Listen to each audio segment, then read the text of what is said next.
আজি মই আপোনালোকক দেখুৱাম কেনেদৰে মোবাইলত ভিভ' মোবাইলত এপছবিলাক হাইড কৰিব পাৰে। পোনপ্ৰথমে আপোনাৰ এই তিনিটা শেষৰ এপছকেইটা দেখিছে, তাৰ ওপৰত আপোনাৰ অলপ সময় টিপি প্ৰেছ কৰি ধৰিব।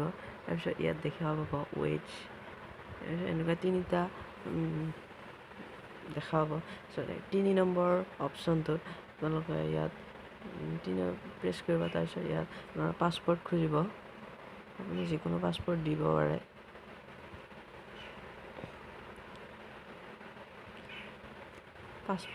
মই পাছপৰ্ট 4টা দি দিছোঁ।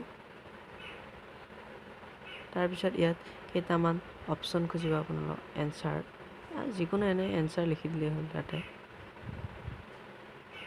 যিকোনো এনচাৰ লিখি দিলেই হ'ল। এনচাৰকেইটা যিকোনো শব্দ এনচাৰকেইটা লিখাৰ পিছত ওপৰত ডান অপশ্যনটো আহিব।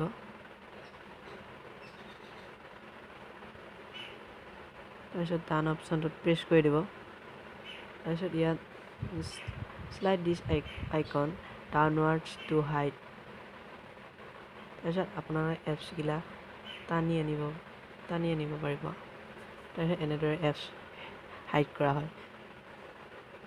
তাৰপিছত আপোনালোকে আকৌ চাব পাৰে তেনেদৰে প্ৰেছ কৰি হাইড আইকনত।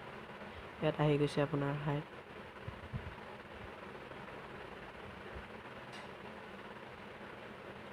যেতিয়া আপোনালোকে হাইড কৰাৰ পিছত মোবাইলটো লক কৰে, তেতিয়াহ'লে এপছ